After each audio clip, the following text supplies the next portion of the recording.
Kalau kita lihat Alkitab kita, saat kita selesai membaca Maleakhi, lalu kita masuk ke Matius. Pernah gak teman-teman sadar bahwa ada ruang di tengah itu yang kosong? Nah, kira-kira pernah gak teman-teman bertanya apa yang terjadi di masa antara Maleakhi selesai sampai Perjanjian Baru atau Matius dimulai? Apa yang terjadi di era itu? Kan itu nggak ada di Alkitab, nggak ada diceritakan. Jadi apa yang terjadi?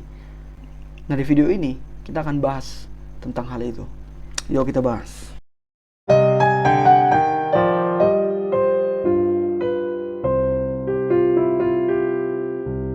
Setelah Perjanjian Lama ditutup dengan kitab Maleakhi, ada masa 400 tahun sampai akhirnya kisah dalam Injil Matius mengambil tempat.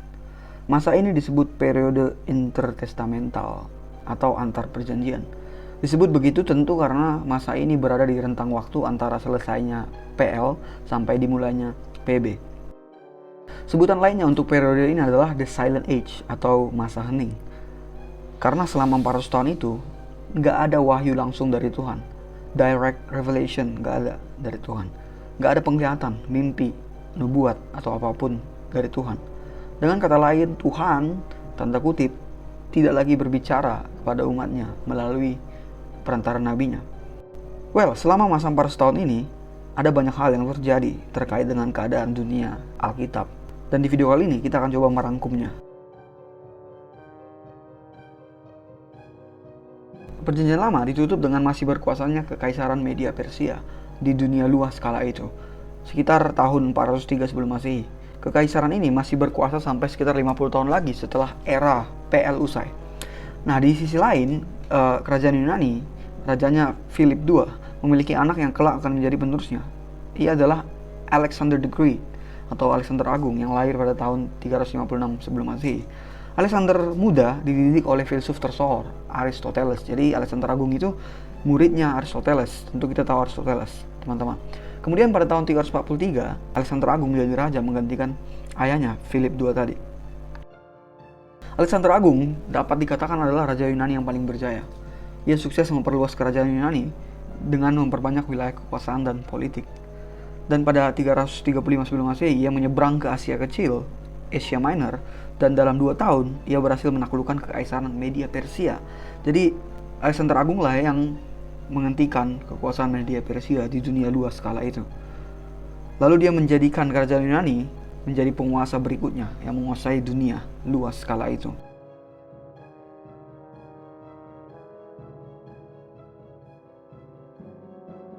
Salah satu ciri Alexander adalah dia selalu menanamkan budaya Yunani pada setiap daerah kekuasaannya. Gak heran dunia luas kala itu dikenal sebagai dunia Helenisme, yaitu dunia yang penuh dengan budaya-budaya Yunani Helenistik. Dan bahasa Yunani kala itu menjadi lingua franca atau bahasa yang dipakai sebagai bahasa utama dunia. Ya, seperti bahasa Inggris di zaman sekarang. Dan dengan pengaruh bahasa inilah akhirnya Perjanjian Lama diterjemahkan ke dalam bahasa Yunani yang tadinya dari bahasa Ibrani dan bahasa Aram. Dan terjemahan PL bahasa Yunani ini disebut Septuaginta. Kemudian singkat cerita, Alexander Agung wafat pada 323 sebelum Masehi dan kerajaan Yunani terbagi menjadi 4 bagian di bawah 4 pimpinan jenderal, yaitu Seleucus, Ptolemy, Antigonus, dan Cassander. Singkat cerita lagi, pada tahun 168 sebelum Masehi, Antiochus IV atau Antiochus the Madman, si orang gila, pemimpin dari kerajaan Yunani Seleucus, menindas bangsa Yahudi, melarang ibadah kepada Tuhan Allah dan mencemari bait Allah dengan membakar ratusan babi di altar. Ia mengharuskan semuanya menyembah dewa Yunani. Tindakan Antiochus IV ini berbuntut pada pemberontakan orang-orang Yahudi terhadap kekuasaan Yunani Seleucus yang dipimpin oleh keluarga Hasmonean pada tahun 167 Masehi dengan pemimpin mereka Yudas Makabe. Aksi ini kemudian ditulis dalam kitab Makabe 1 dan Makabe 2 yang ada di Alkitab saudara kita orang Katolik. Lalu pada 164 Masehi, Makabe akhirnya berhasil mengambil kembali Yerusalem. Dan ini pun menjadi tanda awal kemenangan. Mereka membersihkan bait Allah dari berhala dan mengembalikan fungsinya untuk beribadah kepada Allah. Hari kemenangan ini dirayakan sampai hari ini sebagai hari raya Hanukkah oleh orang Yahudi.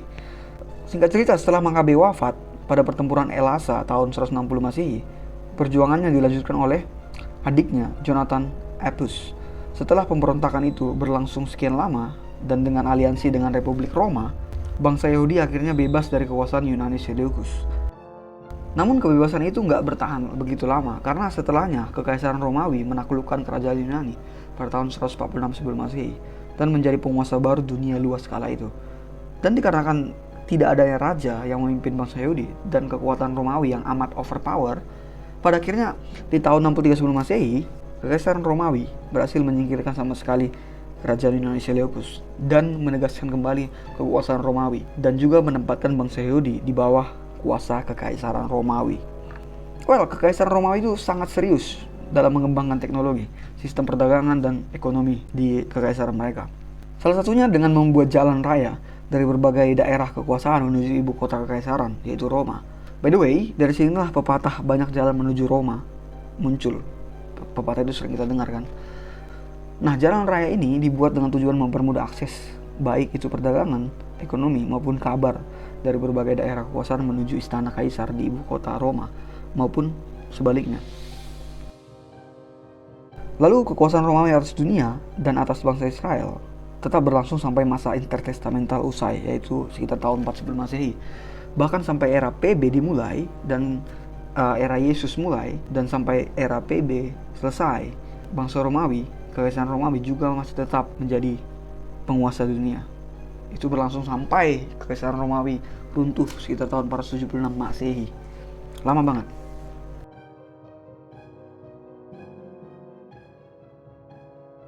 Nah, berikutnya dari aspek agama di era intertestamental ini.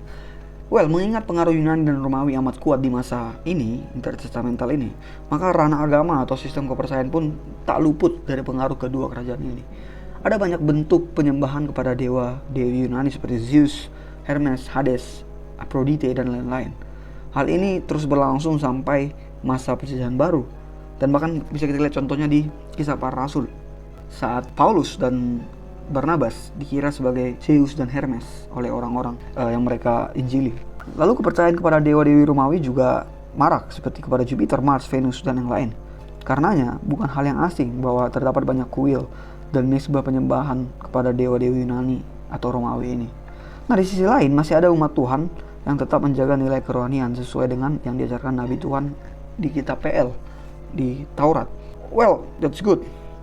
Tapi kendati demikian, umat Tuhan tidaklah tanpa perselisihan dan pecah kubu. Yang paling jelas di era intertestamental ini, kita lihat di ranah para pemimpin agama Yahudi, dua kubu paling utama yang lahir di era ini dan juga malah saling bertentangan adalah orang Farisi dan orang Saduki. Farisi dapat dikatakan golongan yang lebih konservatif dengan mempertahankan semua kitab perjanjian lama dan hukum Taurat. Mereka juga sangat ketat menjalankan hukum Taurat tersebut. Lalu selain dari mempertahankan ajaran Taurat, mereka juga menambahkan banyak tradisi turun-temurun, tradisi nenek moyang ke dalam keagamaan mereka. Hal ini yang kemudian beberapa kali ditentang oleh Yesus, karena mereka lebih mengutamakan tradisi atau adat daripada Tuhan. Dan itu ditentang oleh Yesus beberapa kali. Di sisi lain, kalangan Saduki dapat dikatakan sebagai sistem kepercayaan yang liberal pada zamannya, karena mereka banyak menentang doktrin penting, fundamental, seperti mereka nggak percaya adanya malaikat, mereka nggak percaya kebangkitan hidup. Itu juga mereka perdebatkan dengan Yesus. Ini ayatnya bisa kalian lihat di bawah, bisa kalian baca nanti. Dan beberapa hal lain yang mereka nggak setuju dari doktrin esensial. Kenapa mereka begitu? Karena hal itu nggak terlepas dari kuatnya pengaruh Helenisme tadi atau budaya Yunani pada mereka, orang-orang Saduki. Golongan Saduki adalah golongan yang amat menjunjung tinggi budaya Yunani, amat menghormati Helenisme.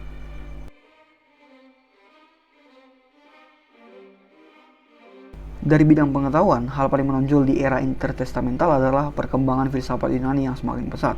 3 pilar utama filsafat klasik, yaitu Socrates, lalu muridnya si Plato, dan muridnya Plato si Aristoteles yang udah kita sebut tadi, hidup di masa ini, era intertestamental ini. Masa ini pun ditandai dengan orang-orang yang semakin kritis berpikir tentang bukan hanya kehidupan dan dunia sekitarnya aja, tetapi juga lebih luas dari itu dan lebih dalam, yaitu tentang jiwa, pikiran, bahkan alam semesta, bahkan eksistensi manusia ini, kenapa manusia bisa ada. Bahkan juga hal-hal metafisika sudah mereka mulai pikirkan dengan kritis, seperti Tuhan atau dewa atau apapun penguasa semesta ini.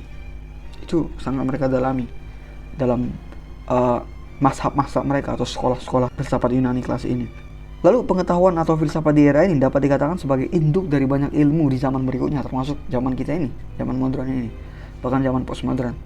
Dikatakan begitu karena ilmu-ilmu setelahnya merupakan perkembangan dan pendalaman dari gagasan atau ide para filsuf abad ke-3 sampai abad ke-1 sebelum Masehi ini. Lalu beberapa filsuf lain di era ini ada seperti Epicurus, lalu Zeno, yang mana filsafatnya disebut di dalam Alkitab, itu ada di Kisah Para Rasul. Jadi terlihat jelas begitu kuatnya pengaruh filsafat mereka, bahkan sampai era PB pun dan era setelahnya, ide dan ajaran mereka tetap eksis dan pengikut ajaran mereka tetap banyak. Nah, jadi itu teman-teman tentang periode intertestamental, apa yang terjadi di era itu, 400 tahun masa hening itu, di mana Tuhan gak berbicara kepada umatnya. Dan itulah yang terjadi, mulai dari aspek kekuasaan politik, budaya, agama, dan juga termasuk ilmu pengetahuan.